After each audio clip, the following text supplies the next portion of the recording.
तो वहीं दिल्ली में आज यूपी जापान इन्वेस्टमेंट मीट होनी है और यूपी में निवेश की संभावना पर यह मंथन होगा। जापानी उद्योग दिग्गजों के साथ सीईओ राउंड टेबल पर बैठक में सीएम योगी आदित्यनाथ भी शामिल होंगे। उत्तर प्रदेश को $1 ट्रिलियन की इकोनॉमी बनाने की दिशा में आज एक और ऐतिहासिक अध्याय जुड़ने जा रहा है। नई दिल्ली से लेकर लखनऊ तक यूपी जापान इन्वेस्टमेंट मीट 2026 का आगाज हो चुका है। केंद्रीय मंत्री पीयूष गोयल और मुख्यमंत्री योगी आदित्यनाथ ने जापान प्रतिनिधिमंडल का स्वागत कर यह साफ संदेश दे दिया है, यूपी अब ग्लोबल मैन्युफैक्चरिंग का नया ठिकाना बनने जा रहा है। तो यूपी में निवेश की ये एक और शुरुआत।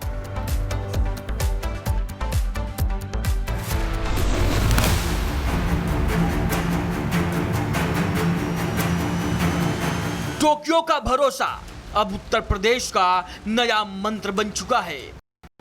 दिल्ली के ताज पैलेस में सजे इस मंच पर 200 से ज्यादा जापानी दिग्गज उद्योगपति और नीति निर्माता जुटे हैं।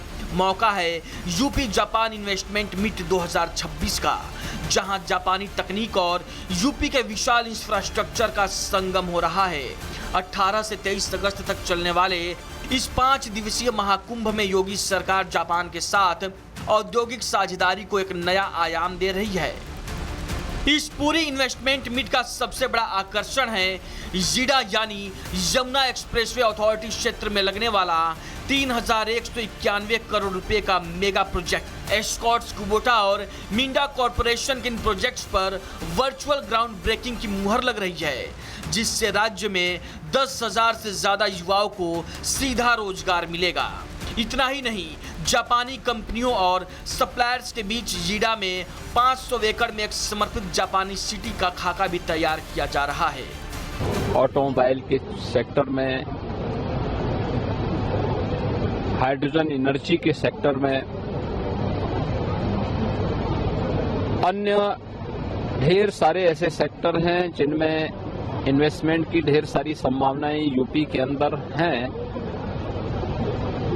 और उसी बात को लेकर के 200 से अधिक investor, industry leaders, CEOs Yamanashi के माननीय गवर्नर के नेतृत्व में उत्तर प्रदेश और जापान के बीच निवेश और औद्योगिक साझेदारी को नई ऊंचाई देने के लिए बुधवार को नई दिल्ली में यूपी जापान इन्वेस्टमेंट मीट 2026 का high level CEO round table session होगा। ताज होटल में होने वाले इस कार्यक्रम में जापान के प्रमुख उद्योग समूहों के शीर्ष अधिकारियों के साथ मुख्यमंत्री योगी आदित्यनाथ और केंद्र और प्रदेश सरकार के वरिष्ठ मंत्री अधिकारी निवेश की संभावनाओं पर मंथन करेंगे।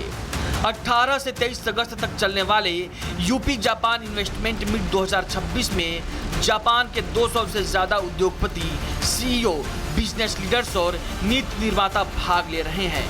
जापानी प्रतिनिधिमंडल का नेतृत्व यामानाशी प्रीफेक्चर के गवर्नर कोटारो नागासाकी कर रहे हैं। सम्मेलन के दौरान प्रतिनिधियों को उत्तर प्रदेश में निवेश के अवसरों और विभिन्न क्षेत्रों में सरकार की नीतियों से परिचित कराया जाएगा।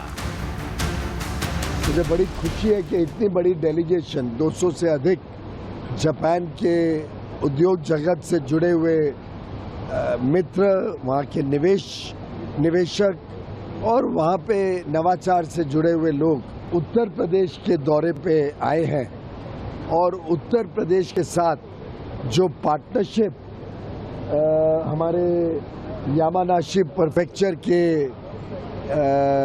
हुई है, इससे बड़े पैमाने पे निवेश आएगा। जापान की भरोसेमंद तकनीक और यूपी का तेजी से बढ़ता इंफ्रास्ट्रक्चर, ये सिर्फ 2 क्षेत्रों का मेल नहीं बल्कि उत्तर प्रदेश की अर्थव्यवस्था का सबसे बड़ा टर्निंग पॉइंट है। 3191 करोड़ की ये प्रोजेक्ट तो महज एक ट्रेलर है। जापानी सिटी और सेमीकंडक्टर जैसे बड़े प्रोजेक्ट ये साफ कर रहे हैं कि $1 ट्रिलियन इकोनॉमी का सपना अब फाइलों में नहीं बल्कि जमीन पर उतर रहा है। Bureau report, Republic Bharat.